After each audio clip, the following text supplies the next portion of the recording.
everyone.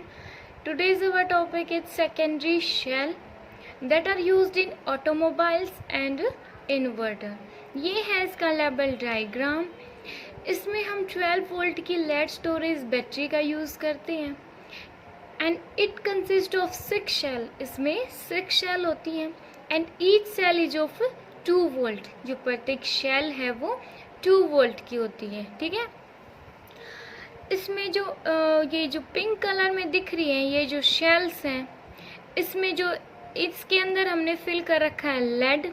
ठीक है. ये जो लेड प्लेट है इसके अंदर हमने फिल कर रखा है लेड, जो कि एनोड का काम कर रही है एज ए नेगेटिव. ठीक है. जो ये क्या है, एक नेगेटिव प्लेट है. और जो ब्लैक कलर में दिख रही है ये है पॉजिटिव प्लेट, मीन्स जो कैथोड का काम कर रही है. ठीक है. और इनके अंदर हमने फिल कर रखा है लेड ऑक्साइड. ओके. और ये दोनों जो हैं कैथोड और जो एनोड प्लेट हैं वो सेपरेट हो रखी है एक दूसरे से. कैसे? या तो फाइबर ग्लास से, या फिर किसी वुडन से, लकड़ी से. ठीक है. और इनको हैंग कर रखा है डाइल्यूट सल्फ्यूरिक एसिड के सॉल्यूशन में. यहाँ तक समझ आया? ठीक है. ये दोनों सेपरेट हैं फाइबर ग्लास या फिर वुडन से, और इनको हमने हैंग कर रखा है डाइल्यूट सल्फ्यूरिक एसिड के सॉल्यूशन में. अब इनकी जो करंट आउटपुट है उसको इंक्रीज करने के लिए हमने कैथोड प्लेट को एक साथ ज्वाइन कर रखा है और जो एनोड प्लेट है उसको एक साथ ज्वाइन कर रखा है. ओके. अब जो शेल है उनको हमने पैरेलली कनेक्ट कर रखा है. ठीक है. और अल्टरनेट ऑर्डर में, पहले एनोड है, देन कैथोड, फिर एनोड, फिर कैथोड. ओके. अब जो इस इलेक्ट्रोड में जो भी शेल्स रिएक्शंस होंगी, ठीक है, किस में देखेंगे हम? During discharge. डिस्चार्ज मीन्स जैसे लाइट गई हुई है और हम जो हमारा इन्वर्टर है हम उसका यूज़ कर रहे हैं, उसमें जो बैटरीज हैं उनका यूज़ कर रहे हैं. तो ड्यूरिंग डिस्चार्ज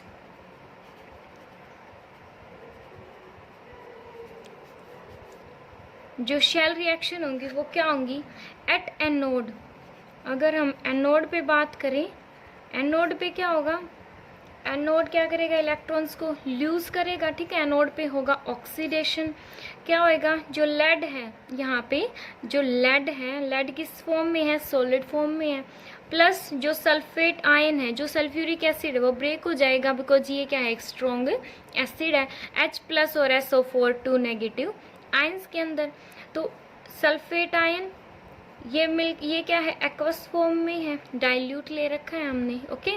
तो मिलके क्या बनाएंगे? लेड सल्फेट बनाएंगे, प्लस 2 इलेक्ट्रॉन जो लेड है वो लूज कर देगा. ठीक है. यहाँ पे लेड की जो ऑक्सीडेशन स्टेट है वो 0 है, बट यहाँ पे कितनी है? 2 है. मीन्स हम बोल सकते हैं यहाँ पे क्या हो गया? ऑक्सीडेशन हो गया. ठीक है. अब देखो एट कैथोड, कैथोड पे क्या रिएक्शन होंगी? कैथोड पे रिएक्शन होगी कि जो PbO2, कैथोड पे क्या है? ये जो ये कैथोड है इस पे हमने क्या फिल कर रखा है? Lead oxide. जो PbO2 है वो किससे रिएक्ट करेगा? सल्फेट आयन से. सल्फेट आयन से प्लस जो 4 हाइड्रोजन, कितने हाइड्रोजन लेगा? ये 4 हाइड्रोजन आयन लेगा और 2 इलेक्ट्रॉन गेन कर लेगा. जो इसने लूज किया वो गेन करेगा. ये भी एक्वस फॉर्म में है और ये भी एक्वस फॉर्म में है. ठीक है. ये सॉलिड फॉर्म में है, लेड ऑक्साइड. ओके. देन क्या रिएक्शन होएगी? लेड सल्फेट बन जाएगा जो कि सॉलिड फॉर्म में बनेगा और ये वाटर बनेगा. यहाँ पे क्या बनेगा? यहाँ पे वाटर भी बनेगा. मीन्स यहाँ पे क्या हो रखा है? रिडक्शन. अब इस अबो इक्वेशन में यहाँ पे डिस्चार्ज के ड्यूरिंग हमने लेड जो सल्फ्यूरिक एसिड है उसका हमने यूज़ कर लिया. ठीक है. तो जो मीन्स कुछ अमाउंट ऑफ सल्फ्यूरिक एसिड हमने यूज़ कर ली ड्यूरिंग डिस्चार्ज. तो इसकी वजह से क्या होएगा? जो सल्फ्यूरिक एसिड की जो डेंसिटी है, density of the sulphuric acid वो डिक्रीज हो जाएगी. ठीक है. समझ आया? इसलिए हमें बैटरी को रिचार्ज करने की ज़रूरत होगी. समझ आया? मीन्स वो ऐसे बोलते हैं ना, इन्वर्टर बोल गया, हम ऐसे ही बोलते हैं अपनी हरियाणवी लैंग्वेज में. तो वो किस वजह से मीन्स वो आवाज़ आती है हमें? वो आवाज़ आती है बिकॉज जो सल्फ्यूरिक एसिड है हमने यूज़ कर लिया.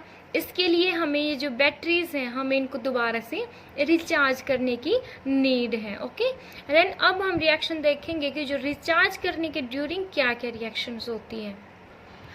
अब यहाँ पे हम कौन कैसी रिएक्शन देखेंगे ड्यूरिंग रिचार्जिंग। जब हम रिचार्ज करेंगे उसको तब क्या होगा, रिचार्ज करेंगे इट मीन्स हम इलेक्ट्रिक एनर्जी सप्लाई करेंगे।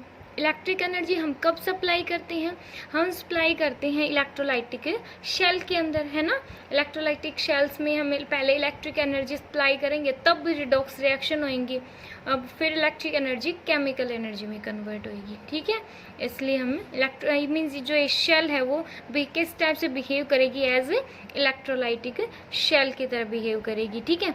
हम इसमें क्या करेंगे, यहाँ पे हमने डीसी सोर्स लिया है, ये एनोड, ये जो प्लेट है वो एनोड का काम करेगी, ये प्लेट है वो कैथोड का काम करेगी। और इनके अंदर क्या बना हुआ है, जो लाइन में क्या बना, दोनों कैथोड और एनोड दोनों जगह क्या बना है, लेड सल्फेट बना है। हमने पीछे रिएक्शंस की थी, दोनों में क्या बना था, लेड सल्फेट बना हुआ था, ठीक है। तो और यहाँ पे सॉल्यूशन के अंदर क्या है, सॉल्यूशन के अंदर वाटर भी है, हाइड्रोजन आयन भी है और सल्फेट आयन भी है, ठीक है। यहाँ पे कुछ तो अमाउंट बच गई थी ना हमारे पास सल्फ्यूरिक एसिड की, ठीक है। तो यहाँ पे वाटर बना था ना, यहाँ पे वाटर बना था, वाटर भी और लेड सल्फेट है बैटरीज के अंदर जो कि सॉलिड फॉर्म में है, ठीक है, ये लिक्विड फॉर्म में है। Okay, then at cathode, at पहले हम एनोड पे देख लेते हैं, बिकॉज हमें एनोड पे हमें पता चलता है भाई कितने इलेक्ट्रॉन्स इसने लूज करे हैं। तो एनोड पे कौन सी रिएक्शन होएगी, जो लेड सल्फेट है वो क्या करेगा, जो कि सॉलिड फॉर्म में है वो वाटर को गेन करेगा, ठीक है, वाटर के साथ रिएक्ट करेगा और क्या बना देगा, लेड ऑक्साइड बना देगा, फिर से सल्फेट आयन बना देगा और 4 हाइड्रोजन आयन बना देगा और 2 इलेक्ट्रॉन्स को लूज कर देगा। इट मीन्स यहाँ पे क्या हो गया, ऑक्सीडेशन, ठीक है। जो हमने पहले ये रिएक्शन नहीं की थी एट कैथोड वाली जो रिएक्शंस थी, सेम वही रिएक्शन बन जाएगा रिचार्ज के दौरान, ठीक है। अब at anode, at cathode, cathode पे क्या रिएक्शन होएगी, कैथोड पे रिएक्शन होएगी, जो PbSO4 है वो क्या करेगा, जो कि सॉलिड फॉर्म में वो 2 इलेक्ट्रॉन्स को गेन करेगा और क्या बन जाएगा, लेड बन जाएगा प्लस SO4 2 नेगेटिव बन जाएगा एक्वस फॉर्म में।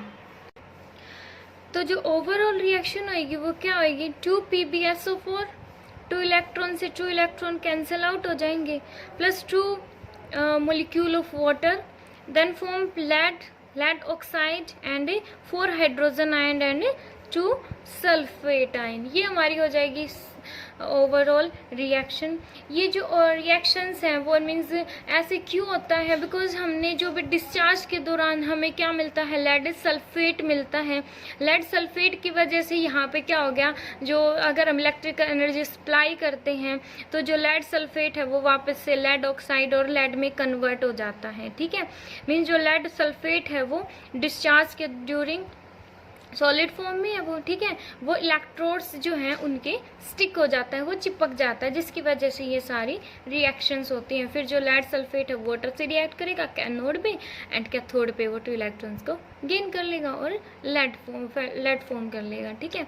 तो ये होती है हमारी रिचार्ज के दौरान रिएक्शंस, और पिछली थी जो हम डिस्चार्ज के दौरान, ठीक है, जब लाइट गई हुई होती है और हम इन्वर्टर का यूज़ करते हैं, ठीक है। अब next is nickel cadmium battery, next is nickel cadmium storage cell. ये भी एक रिचार्जेबल सेल है जिसको हम रिचार्ज कर सकते हैं दोबारा से, ठीक है। जब ये डिस्चार्ज हो जाती है उसके बाद हम इसको रिचार्ज कर सकते हैं। ये बहुत ज़्यादा पॉपुलर है नाउ-ए-डेज, इन दिनों ये बहुत ज़्यादा पॉपुलर है, जो कि कैलकुलेटर वगैरह में स्पेशली इसका जो यूज़ है वो हम कैलकुलेटर वगैरह में करते हैं, ठीक है। इसकी जो लाइफ है वो ज़्यादा टाइम तक होती है एज़ कंपेरिजन टू जो लेड स्टोरेज बैटरी हैं, ठीक है, उनसे इसकी जो लाइफ है वो ज़्यादा होती है, ठीक है। बट ये थोड़ी सी एक्सपेंसिव होती है, ये थोड़ी सी महंगी होती है। इसमें हम क्या क्या यूज़ करते हैं, इसमें होता है कैडमियम इलेक्ट्रोड, ठीक है, इसमें एक होता है कैडमियम इलेक्ट्रोड जो कि एज ए एनोड का काम करता है, और एक मेटल ग्रिड है जिसमें हम निकल ऑक्साइड फिलअप करते हैं, ठीक है। एक मेटल की ग्रिड है, मेटल की जाली से, जिसमें हम निकल ऑक्साइड फिल करते हैं, वो वर्क करती है एज ए कैथोड, वो एक कैथोड का काम करती है। और इन दोनों को हम पोटाशियम हाइड्रोक्साइड के सॉल्यूशन में हम इनको इमर्ज कर देते हैं, डाल देते हैं, ठीक है। अब ड्यूरिंग डिस्चार्ज जो रिएक्शंस होती हैं वो क्या होती हैं, देखो एट एनोड पे क्या होगा, एट एनोड पे क्या रिएक्शंस होंगी, जो कैडमियम है, कैडमियम जो क्या है सॉलिड फॉर्म में है, वो क्या करेगा, ये किस में ब्रेक हो जाएगा, K+, ये भी एक स्ट्रॉन्ग बेसिक है, ठीक है, स्ट्रॉन्ग बेस है, OH में ब्रेक हो जाएगा। तो ये क्या करेगा, कैडमियम 2 मॉलिक्यूल ले लेगा हाइड्रोक्साइड आयन के और क्या फॉर्म करेगा, कैडमियम हाइड्रोक्साइड फॉर्म करेगा और कैडमियम 2 इलेक्ट्रॉन्स को लूज कर देगा, बिकॉज ये एक मेटल है, ठीक है। और एट कैथोड पे क्या रिएक्शंस होंगी, कैथोड पे रिएक्शंस होंगी, जो लेड सल्फेट है, जो निकल ऑक्साइड है, ठीक है, जो क्या है निकल ऑक्साइड है, ये कैथोड वाली रिएक्शन है ना, वो क्या करेगी, वाटर 2 मॉलिक्यूल ऑफ वाटर के साथ रिएक्ट करेगी और 2 इलेक्ट्रॉन्स को गेन कर लेगी, ठीक है। तो क्या बनेगा, निकल हाइड्रोक्साइड बनेगा जो कि सॉलिड फॉर्म में बनेगा और 2 हाइड्रोक्साइड आयन यहाँ से रिलीज हो जाएंगे। ओवरऑल रिएक्शन अगर हम देखें तो क्या होगा, overall reaction 2 electron to 2 electron cancel out हो जाएंगे, ठीक है। तो क्या बनेगा, निकल ऑक्साइड प्लस कैडमियम प्लस यहाँ से 2 ये कैंसिल आउट हो जाएंगे, 2 molecule of water, cadmium hydroxide plus निकल हाइड्रोक्साइड, ठीक है, ये सॉलिड फॉर्म में बनेंगे, ठीक है। ये रिएक्शंस होंगी हमारी, ठीक है। जो ये लेड स्टोरेज बैटरी से ज़्यादा इसकी क्या होती है, जिसकी ज़्यादा लाइफ होती है, ठीक है। जो पोटाशियम है निकल कैडमियम शेल का जो पोटेंशियल है, अगर हम पोटेंशियल की बात करें तो वो कितना होता है, 1 अप्रोक्सीमेटली होता है, ये 1.4 वोल्ट के अराउंड होता है, ठीक है। ये थी हमारी secondary cell, nickel cadmium storage cell और लेड स्टोरेज बैटरी, ठीक है, जिनका हम यूज़ करते हैं किस में, ऑटोमोबाइल्स में, कैलकुलेटर में एंड इन्वर्टर में। Next is our third cell है जिसको हम बोलते हैं फ्यूल सेल। जो इसका जो डायग्राम है वो ये है। फ्यूल सेल का मतलब क्या होता है, फ्यूल सेल को हम कहाँ यूज़ करते हैं, तो बच्चे जो भी शेल्स के अंदर जो रिएक्शंस होती हैं आपको पता है उससे एनर्जी प्रोड्यूस होती है, ओके। तो जो एनर्जी प्रोड्यूस होती है during combustion of fuel cell, किसका कंबशन, लाइक हाइड्रोजन का या फिर मीथेन का, मेथनॉल का या फिर कार्बन मोनोऑक्साइड्स का, जब जब इनका कंबशन होता है, ठीक है, जब ये ऑक्सीजन के प्रेजेंस में जलते हैं तो इनसे क्या प्रोड्यूस होती है, एनर्जी प्रोड्यूस होती है, और उस एनर्जी को हम यूज़ करते हैं टू कन्वर्ट इलेक्ट्रिकल एनर्जी, ठीक है। डायरेक्टली हम इलेक्ट्रिकल एनर्जी के रूप में इनका यूज़ करते हैं, ठीक है। ये होते हैं फ्यूल सेल, ओके। इनमें से जो एक शेल है कौन सी, हाइड्रोजन ऑक्सीजन फ्यूल सेल के बारे में आज हम यहाँ पे पढ़ेंगे। जो अपोलो, ये एक प्राइमरी सोर्स है इलेक्ट्रिकल एनर्जी का, किसमें, अपोलो मून फ्लाइट में। इसका जो हाइड्रोजन ऑक्सीजन फ्यूल सेल है इसका वेट होता है अराउंड 200 किलोग्राम। इसको हम 11 डेज तक यूज़ कर सकते हैं। जो यहाँ पे हम फ्यूल लेके जाते हैं ना, इस जो ये हाइड्रोजन ऑक्सीजन फ्यूल सेल है, इसका जो वेट है वो 200 किलोग्राम होता है। इसको हम 11 डेज तक यूज़ कर सकते हैं, और इससे बाद में वो जब ये एनोड और कैथोड में जो रिएक्शंस होती हैं उससे वाटर फॉर्म होता है, और उस वाटर को हम ड्रिंकिंग पर्पस के लिए भी यूज़ कर सकते हैं। अब देखो इसमें होता क्या है, ये इसका डायग्राम, इसमें 2 इलेक्ट्रोड्स होते हैं, ठीक है। दोनों में कार्बन फिल होता है, पोरस कार्बन, ठीक है। इसमें क्या होता है, पोरस कार्बन मीन्स पोरस क्या होता है, जिसमें छोटे छोटे मीन्स होल्स होते हैं। इसमें क्या है, इसमें पोर्स कार्बन का इलेक्ट्रोड है, ठीक है, जो जिसके अंदर हम कोई भी इलेक्ट्रोलाइट फिल कर सकते हैं, जैसे कि कोई भी इलेक्ट्रोड फिल कर सकते हैं, ठीक है, या फिर कोई भी इलेक्ट्रोड तो ये है ही जिसमें हम कोई भी कैटालिस्ट फिल कर सकते हैं, लाइक पैलेडियम कैटालिस्ट, ठीक है, पैलेडियम या फिर प्लेटिनम है, ये क्या होते हैं, इनर्ट इलेक्ट्रोलाइट होते हैं, ठीक है, इलेक्ट्रोलाइट या कैटालिस्ट कुछ भी बोलो, ठीक है।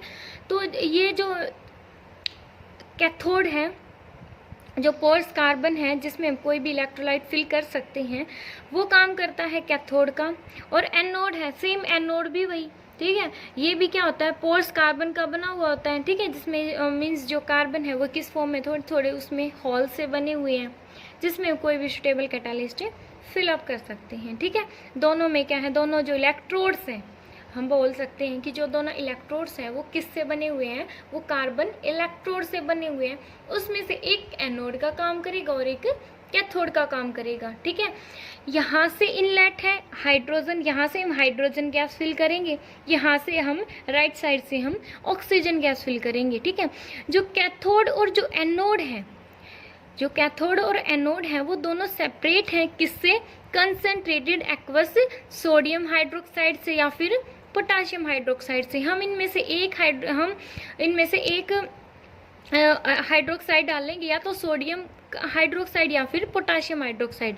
तो जो दोनों ये जो कैथोड और एनोड है वो सेपरेट है इस सॉल्यूशन से, ओके। जो एनोड है वो एज ए नेगेटिव और cathode as a positive work करता है, ठीक है। अब कैसे हैं, अब जो भी मीन जो रिएक्शंस होंगी शेल्स में वो कैसे होंगी, देखो। अब एट एनोड, अगर हम एनोड की बात करें तो एनोड पे क्या रिएक्शंस होंगी, एनोड पे होगी, ये है एनोड, जो हाइड्रोजन है, हाइड्रोजन जो कि गैस की फॉर्म में है, वो क्या करेगा, ये जो अगर हम पोटाशियम हाइड्रोक्साइड ले रहे हैं, ठीक है, मान लो हम पोटाशियम हाइड्रोक्साइड ले रहे हैं, तो ये ब्रेक हो जाएगा K+ और OH नेगेटिव की फॉर्म में ब्रेक हो जाएगा। तो क्या करेगा, ये 4 हाइड्रोजन से रिएक्ट करके 4 वाटर मोलिक्यूल बनाएगा और 4 इलेक्ट्रॉन्स को लूज कर देगा, ठीक है। अब अगर कैथोड की बात करें तो कैथोड पे क्या रिएक्शंस होंगी, जो ऑक्सीजन है जो कि गैस की फॉर्म में है वो वाटर मॉलिक्यूल से रिएक्ट करेगी प्लस 4 इलेक्ट्रॉन्स को गेन कर लेगी, क्या बनाएगी, 4 हाइड्रोक्साइड आयन बना देगी, ठीक है, जो कि एक्वस फॉर्म में है। अगर ओवरऑल रिएक्शन देखें, ओवरऑल रिएक्शन क्या हो जाएगी, हाइड्रोक्साइड आयन से हाइड्रोक्सन आयन कैंसिल आउट हो जाएंगे, 4 वाटर मॉलिक्यूल से 2 वाटर मॉलिक्यूल, तो क्या बनेगा 2 hydrogen molecule plus means hydrogen gas plus oxygen gas मिलके क्या बनाएगा, वाटर, 2 मॉलिक्यूल ऑफ वाटर जो कि लिक्विड फॉर्म में है। और इन मॉलिक्यूल्स ऑफ ये जो मॉलिक्यूल हाइड्रोजन और ऑक्सीजन से जो वाटर बना है उसका हम किस में यूज़ कर सकते हैं, उसको हम एज ए ड्रिंकिंग पर्पज़ के लिए हम इसका यूज़ कर सकते हैं, ठीक है। अब है advantage of fuel cell, advantage of fuel cell, इनके एडवांटेज क्या है, इनके इससे फ़ायदा क्या होता है। फर्स्टली तो अगर हम कंटिन्यूस सप्लाई करते रहेंगे, अगर हम कंटिन्यूसली सप्लाई करते रहेंगे फ्यूल्स की, हाइड्रोजन और ऑक्सीजन की, तो ये जो शेल्स हैं वो नेवर बी डेड, वो कभी भी डेड नहीं होंगी, ठीक है। इनमें जो टेम्परेचर रेंज होती है वो होती है 70 to 140 degree Celsius, okay. And इनमें जो पोटेंशियल होता है, ये कितना पोटेंशियल अगर कंटिन्यूस सप्लाई करते रहें तो ये कितना पोटेंशियल प्रोवाइड करती है हमें, 0.9 वोल्ट का, ठीक है। सेकेंडली जो ये फ्यूल सेल है इनकी एफिशिएंसी मींस एक्सपेक्टेड है कि 100% होती है, बट 100% तो कोई भी चीज़ होती नहीं है यूनिवर्स में, तो ये एफिशिएंसी कितनी देती है, ये मे बी प्रैक्टिकली अगर देखा जाए तो 60 to 70% एफिशिएंसी देती है ये, ठीक है। अगर हम ये जो थर्मल पावर प्लांट्स में जो भी फ्यूल्स यूज़ होते हैं ना, उनसे बहुत ज़्यादा अच्छा है जो हाइड्रोजन ऑक्सीजन फ्यूल सेल है। क्यों? बिकॉज वहाँ पे जो भी फ्यूल्स को बर्न करते हैं किसके लिए, ताकि जो टर्बाइंस हम रोटेट कर सकें, ठीक है। मीन्स वो वाटर को बॉयल करने के लिए, वाटर बॉयल होगा तो उससे स्टीम प्रोड्यूस होगी, उस स्टीम को हम यूज़ करेंगे टर्बाइन को रोटेट करवाने के लिए, ठीक है। तो वो जो टर्बाइंस, वो जो थर्मल पावर प्लांट है, वहाँ पे जो फ्यूल्स होते हैं वो कितनी एफिशिएंसी देते हैं, मुश्किल से वो 40% एफिशिएंसी देते हैं वो, ठीक है। लेकिन जो ये हाइड्रोजन ऑक्सीजन फ्यूल सेल, अगर हम इसका यूज़ करते हैं तो ये 60 to 70% एफिशिएंट होते हैं ये, ठीक है। तो ये क्या होते हैं, बहुत ज़्यादा सुपीरियर होते हैं, अच्छे होते हैं as comparison to thermal power plant fuel से, ओके। थर्ड क्या है, ये कोई भी पोल्यूशन क्रिएट नहीं करते, ठीक है। Do not cause any pollution, कोई पोल्यूशन क्रिएट नहीं करते, अनलाइक जैसे कि जो थर्मल पावर प्लांट है, थर्मल पावर प्लांट है वो करते हैं, ठीक है। जिसमें हम, इसमें हम कौन से जो फ्यूल्स हैं किसको जलाते हैं हम, लाइक हम जलाते हैं कोल, गैस या फिर ऑयल को, जो भी हमारे फॉसिल फ्यूल बोलते हैं ना, इनको फॉसिल फ्यूल हैं, इनकी अमाउंट कम होती जा रही है और इनकी वजह से कार्बन डाइऑक्साइड, इन सभी की वजह से क्या रिलीज होती है, कार्बन डाइऑक्साइड गैस, जो कि बहुत ज़्यादा डेंजरस होती है, ठीक है। तो ये तो पोल्यूशन क्रिएट करती है, पोल्यूशन में सबसे बड़े कौन रिस्पॉन्सिबल होता है, कार्बन डाइऑक्साइड गैस। तो इनको जलाते हैं तो कार्बन डाइऑक्साइड गैस रिलीज होती है, जो कि पोल्यूशन क्रिएट करती है। लेकिन जो हाइड्रोजन ऑक्सीजन फ्यूल सेल है या फिर ये जो फ्यूल सेल है, इनसे कोई भी ऐसा पोल्यूशन कुछ नहीं होता, ठीक है। मीन्स ये पोल्यूशन क्रिएट नहीं करते। Next topic is our corrosion. Corrosion क्या होता है, कोरोजन होता है जंग लगना। तो बच्चे जैसे ही हम मेटल को एक्सट्रैक्ट करते हैं, हमें पता है कि जो मेटल है वो प्योर फॉर्म में नहीं मिलती है हमें, है ना। वो उसको हम एक्सट्रैक्ट करते हैं, वो अपने ऑक्साइड की, सल्फाइड की फॉर्म में मिलती है।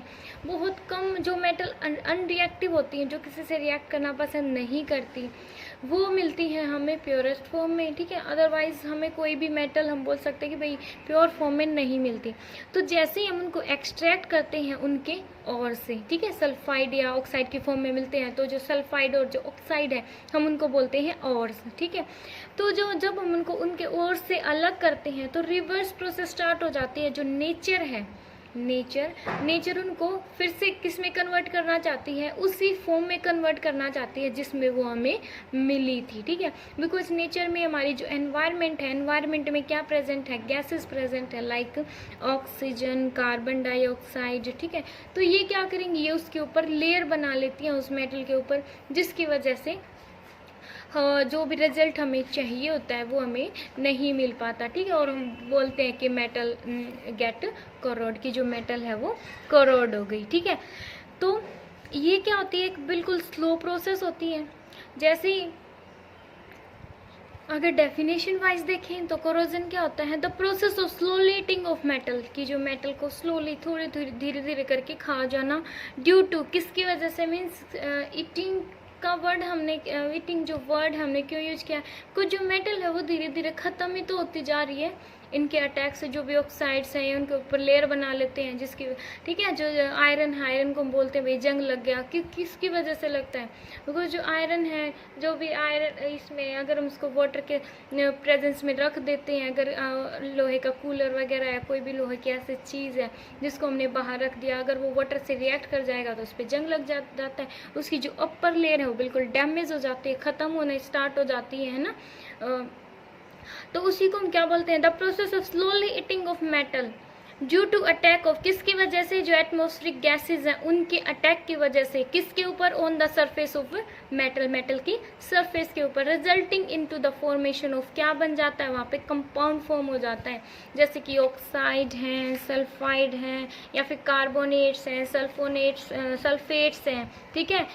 इसी को हम क्या बोलते हैं, कोरोजन बोलते हैं, कि जो भी एटमॉस्फेरिक गैसेज हैं वो मेटल की अपर लेयर को बिल्कुल डैमेज कर देती, ख़त्म कर देती हैं, ठीक है। जिसकी वजह से हम बोलते हैं कि जो मेटल है वो कोरोड हो गई है, ठीक है। अब इसका है मैकेनिज्म कि ये होता कैसे है, फिर हम इसको पढ़ेंगे कि इसको हम बचा कैसे सकते हैं, कोरोजन से किसी भी मेटल को बचा कैसे सकते हैं।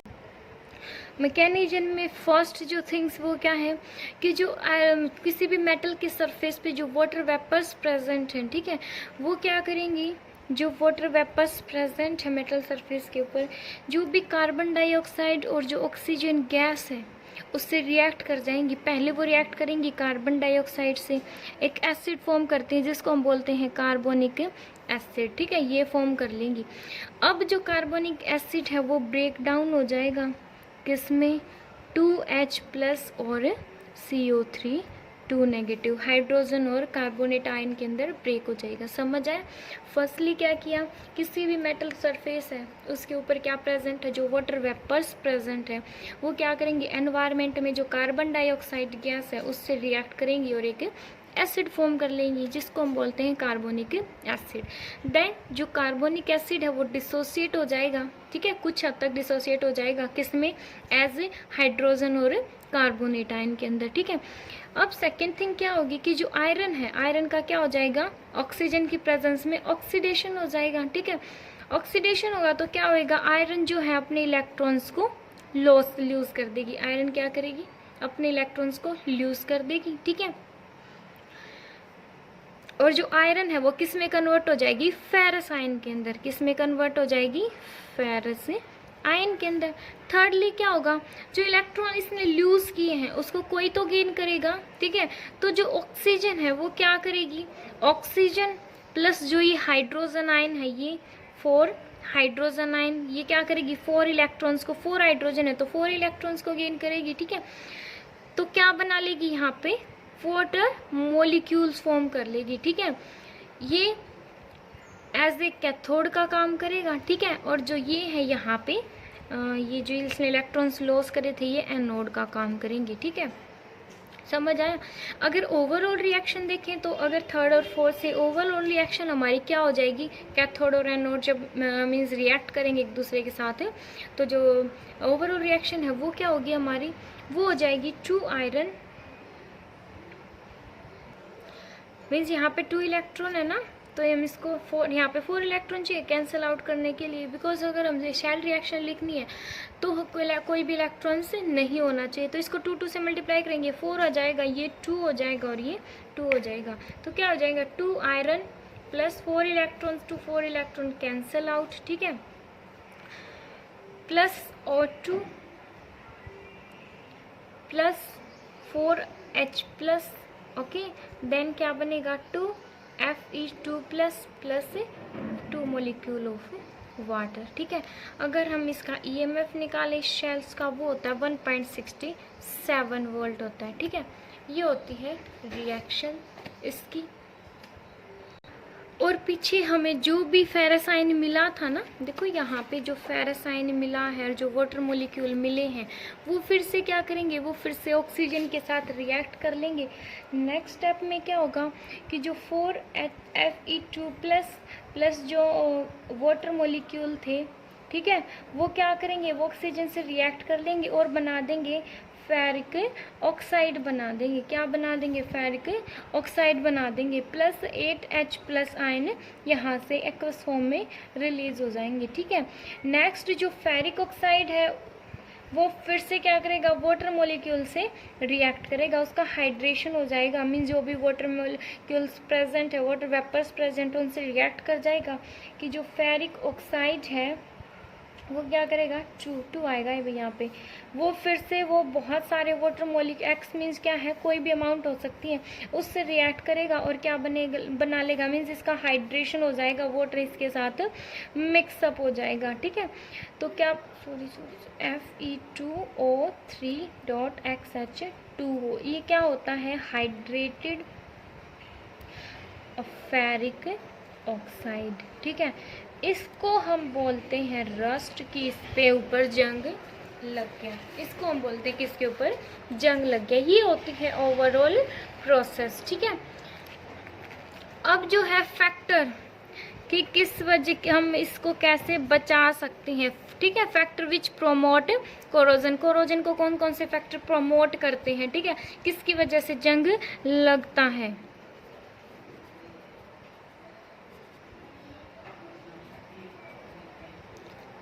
अब बताओ फर्स्टली क्या होगा, next is factor which promote corrosion, कि कौन कौन से फैक्टर हैं जिसकी वजह से कोरोजन होता है, किसी भी मेटल को जंग लगता है। तो first is reactivity of metal, metal जितनी ज़्यादा रिएक्टिव होएगी, ठीक है, जितनी ज़्यादा मेटल रिएक्टिव होएगी उतनी वो अपने इलेक्ट्रॉन्स को लूज करेगी, इट मीन्स उसका ऑक्सीडेशन होगा, और जितना जल्दी ऑक्सीडेशन होएगा उतनी ज़्यादा वो जल्दी कोरोड हो जाएगी, उस पर जंग लग जाएगा, ठीक है।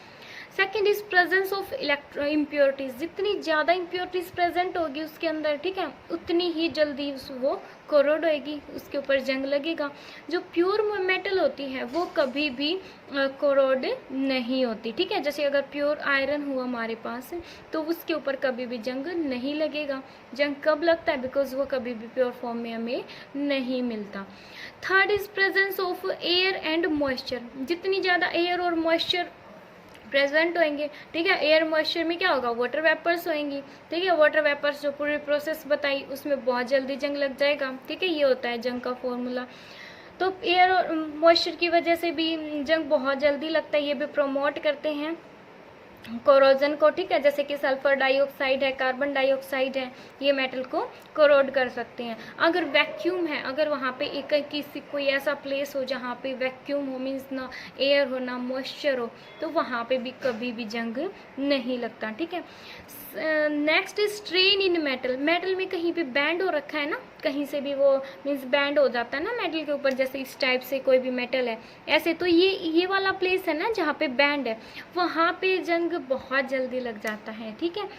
Next is presence of electrolyte, अगर इलेक्ट्रोलाइट प्रेजेंट है तो उसकी वजह से भी जंग जल्दी लगता है। जैसे अगर आयरन को हम स्लाइन वाटर में डाल देना, स्लाइन वाटर क्या होता है, सॉल्टेड वाटर, ठीक है, अगर वाटर प्लस वाटर में साल्ट डाल दे और उसके अंदर हमने आयरन को डाल दिया तो उसमें जंग बहुत जल्दी लगेगा as comparison to pure water, okay. Next is protection prevention of corrosion, कि हम उसमें जो भी कोरोजन है उसको हम कैसे बचा सकते हैं। Next is first is barrier protection, barrier protection में क्या होगा कि हम बैरियर बना देंगे, ठीक है, इट मीन्स हम या तो उसके ऊपर ग्रीस की, ऑयल की, या फिर मीन्स इनकी कोटिंग कर देंगे, जिसकी वजह से क्या होएगा, जो मेटल है वो बहुत टाइम तक कोरोड होने से बची रह सकती है, ठीक है। सेकेंडली, या तो हम क्या करेंगे, ऑयलिंग कर देंगे, या फिर पेंट कर देंगे, या फिर ग्रीस वगैरह लगा देंगे, जिसकी वजह से मेटल कोरोड नहीं होएगी, ठीक है। या फिर हम उसके ऊपर क्या करेंगे, किसी भी जो नॉन कोरोडिंग मेटल है ना, मेटल के ऊपर जो नॉन कोरोडिंग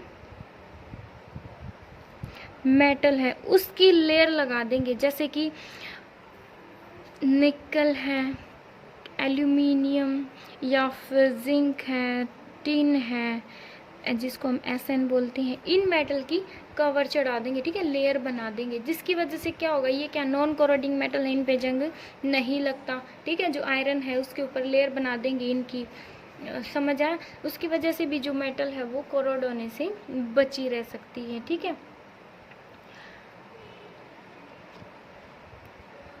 नेक्स्ट हमारा सैक्रिफिशियल प्रोटेक्शन, सैक्रिफिशियल नाम से ही पता चल रहा है, सैक्रिफाइस मीन्स एक मेटल दूसरी मेटल के लिए सैक्रिफाइस करें, ठीक है। जैसे कि हमारे पास आयरन मेटल है, ये कोई फिर दूसरी मेटल है, आयरन के ऊपर जंग कब लगेगा, आयरन के ऊपर जंग लगेगा जब ये आयरन अपने इलेक्ट्रॉन्स को लूज करेगी, ठीक है, और इसका ऑक्सीडेशन होएगा, ठीक है। अगर हम आयरन के ऊपर किसी ऐसी मेटल की लेयर बना दे, ठीक है, जिसकी वजह से जो मीन्स या फिर पेंट कर दें, ठीक है, जिसकी वजह से क्या होएगा, जो ये मेटल जो है ये इसका ऑक्सीडेशन होने की बजाय जिस मेटल की हमने लेयर चढ़ाई है ना, वो मेटल ऑक्सीडाइज हो सके, वो अब मेटल अपने इलेक्ट्रॉन्स को लूज कर सके, ठीक है। तो इस मेटल ने जिसकी लेयर बनाई है हमने इसके ऊपर, आयरन के ऊपर, ये मेटल क्या कर रही है, सेक्रीफाइस कर रही है आयरन के लिए, ठीक है। तो हम इसको क्या बोलेंगे, सैक्रिफिशियल प्रोटेक्शन भी हम कर सकते हैं। इसकी वजह से भी जो आयरन है वो जल्दी उसके ऊपर जंग नहीं लगता, और ये मेटल वैसे ही करेंगे जो जिसके ऊपर जंग नहीं लगता, नॉन कोरोडिंग होगी जो, ठीक है। थर्डली क्या है, थर्डली है electrical protection, third is electrical protection, या फिर हम इसको कैथोडिक प्रोटेक्शन भी बोलते हैं, कैथोडिक प्रोटेक्शन। अब देखो इसमें क्या होगा, नेक्स्ट इज इलेक्ट्रिकल प्रोटेक्शन। इसमें क्या होगा, इसमें हम क्या करेंगे, जो आयरन है,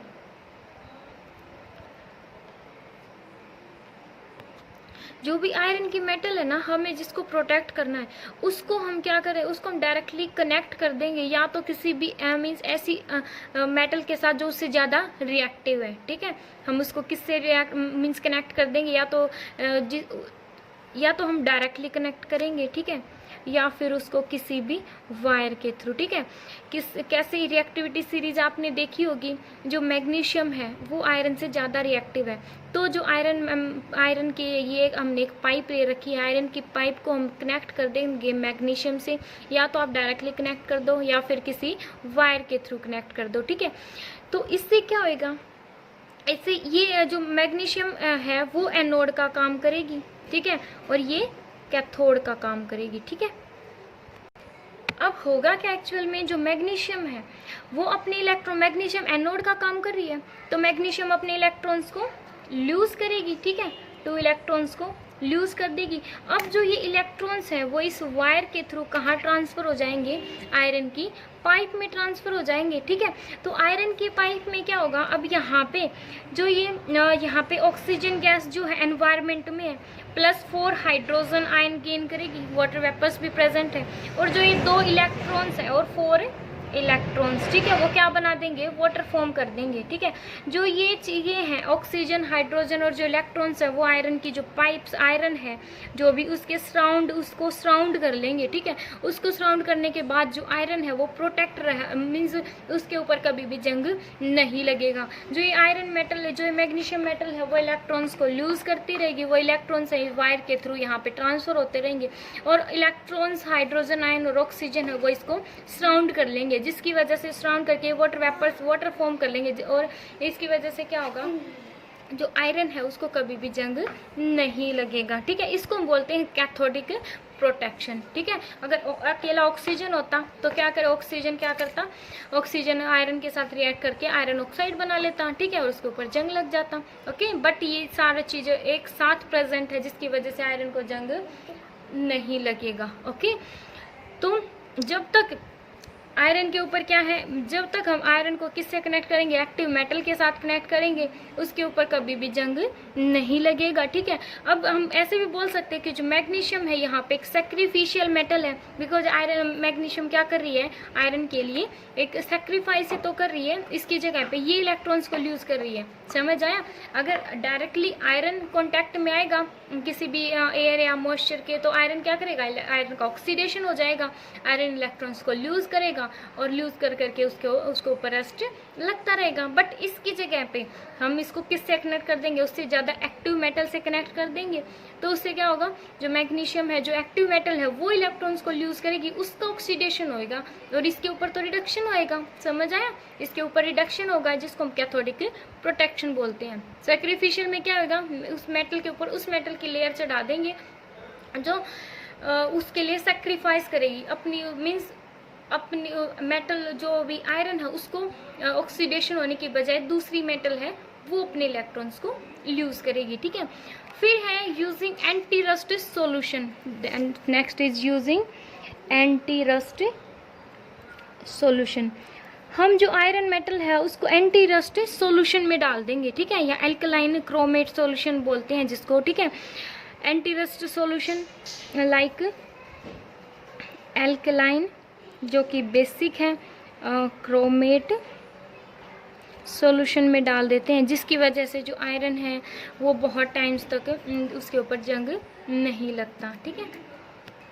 next topic is hydrogen as a renewable and non polluting source of energy.